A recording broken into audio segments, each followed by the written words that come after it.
When we're watching a Bond film, the death of the arch-villain is a moment of catharsis and a sense of comeuppance.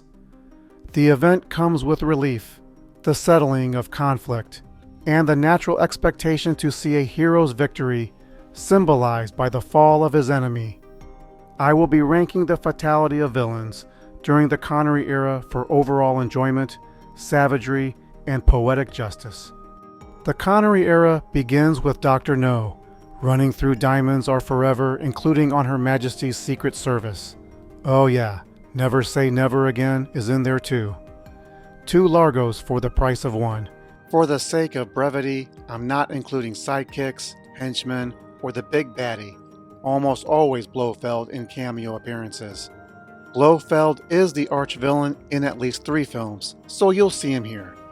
Fair notice, my commentaries tend to cause anxiety, rage, and disbelief, but that's why you're here, I hope. Kindly consider leaving a like, share, or subscribe if you enjoy this content. It's easier than bobsledding.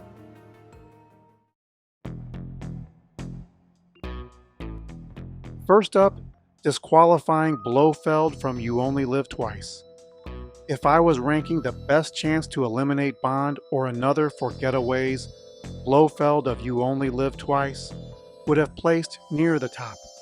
Instead, we're going to disqualify him, because he's the one who got away, more or less uninjured.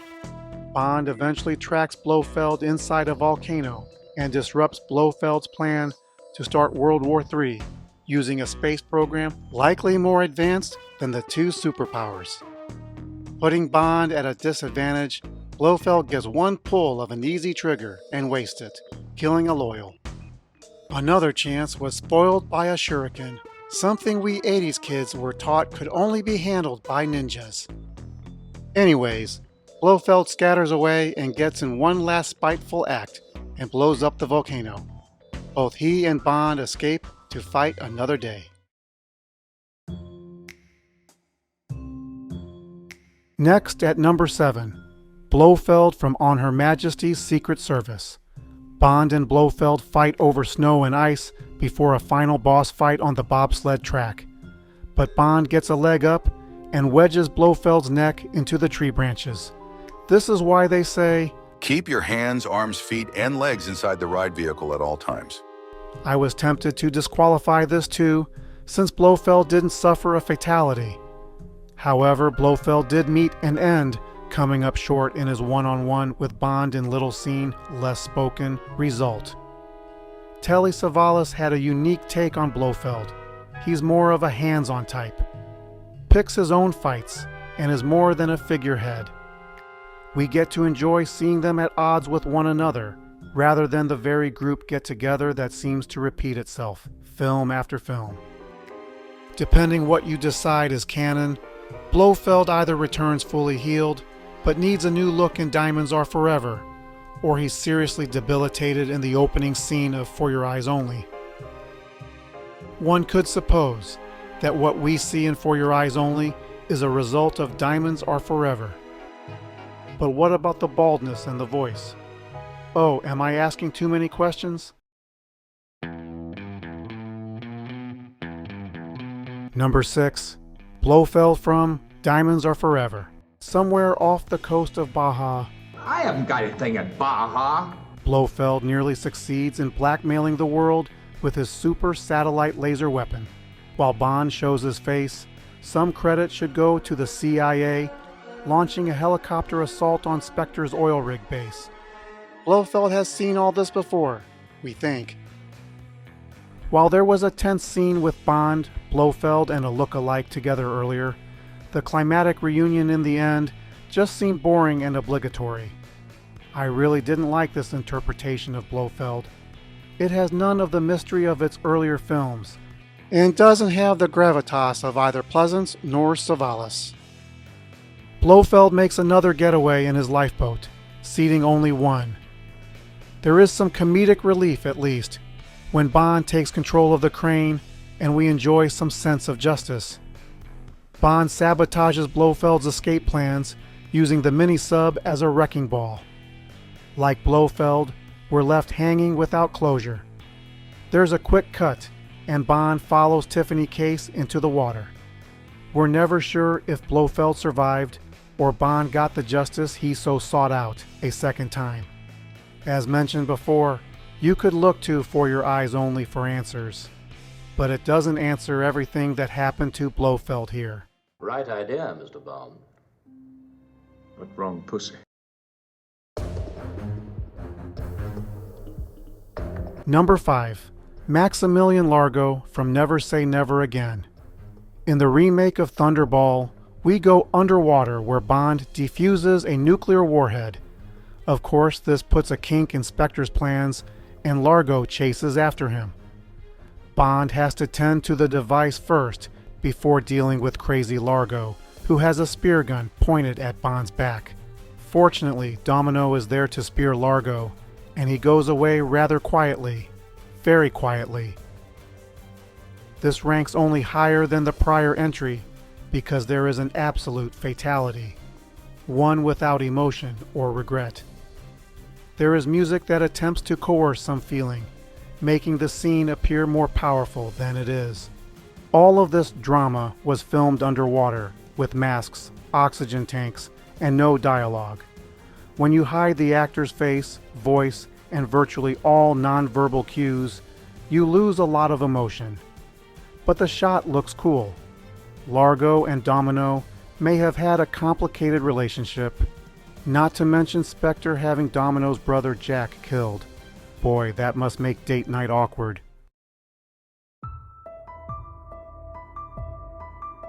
Number 4. Emilio Largo from Thunderball. In a story that will be eventually remade, it's everything I just said in the previous entry. The differences are the U.S. naval forces intercept the bomb and Bond pursues Largo on his hydrofoil. Hand-to-hand combat ensues. Largo gets the upper hand, but takes too long to pull his trigger before Domino pulls hers. A spear to the back, and Largo gets quite a send-off in one of the world's most expensive coffins. We've seen Bond in tight quarter fistfights in planes, trains, and automobiles. There's some Goldfinger here. We have a wealthy man's scheme backfiring. He takes escape on a luxurious means of transportation. The Bond girl is nearby, of course, who will or have betrayed him. There's a gun pointed at Bond, fisticuffs, before the villain eventually dies a pretty horrible death. Wait, weren't there 3 survivors?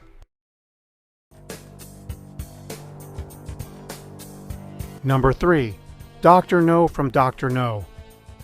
Dr. No begins a trend, a rather bad habit, of villains bringing a government agent and trained assassin into their headquarters. What could go wrong? Bond foils Dr. No's scheme to sabotage the U.S. space program in its infancy. Dr. No will learn too well. The emergency escape protocols are followed loyally by a staff who had no skin in the game. Bond and Dr. No scuffle, and the villain learns the advantage of having hands. Dr. No, the film production, not the character, didn't hold back any punches. They made the villain smart, threatening, but also an obnoxious lunatic who had the gall to use his disability as an exclamation mark. There's no ambiguity here or a chance at redemption or survival. This man tried, this man died, horribly at that. Who's next? Number 2. Auric Goldfinger from Goldfinger. On his way to Cuba, after a failed attempt to break into Fort Knox, Goldfinger holds James Bond at gunpoint and blames him for his failures. What nerve. Goldfinger loves gold, but is good at little else as he sucked out the plane from his own devices. Goldfinger is an early example of posing the final boss fight as more of an epilogue. This coming after a more contentious battle with the sidekick, who was more physically capable. And the plot lines pretty much came to its conclusions. We are led into the deceptive trap by the dialogue and music, but before the big reveal and surprise. In my early days, I liked this movie so much. I felt let down, how Goldfinger was defeated like a buffoon. However, this is what made it work. Bond and Goldfinger had a very stressful relationship, battling over golf, women, and rigging card games. And let's not forget Fort Knox. What was bound to happen is a final one-on-one, because Goldfinger had nothing left to lose. Everybody wants this, and it certainly works better than watching a supervillain scoot off in his personal monorail. Goldfinger should have stuck to cards. Well, I can see this is really my day. Jen.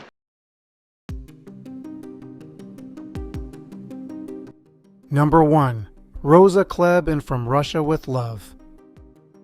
After successfully escaping to the West with the highly sought-after Lecter, a device stolen from a sovereign nation by Western agents, Spectre double agent Rosa Klebb poses as a housekeeper to steal it back. She'll kill Bond if she has to. From Russia with Love and Goldfinger were always going to be at the top of this list. And it was a tough call between a film and villain I adore, and the performance of Lotte Lenya. I've spoken about it in an earlier video, how Russia with Love is two stories, two perspectives, with Tatiana bridging the two. With Klebb, this final scene was a full-blown undercover assignment, a last-ditch effort to salvage the mission, and she sent herself knowing Bond dispatched the overrated Grant. To Bond, however, he thwarted Klebb without really trying, all while being distracted on the phone. It was almost very arrogant of him.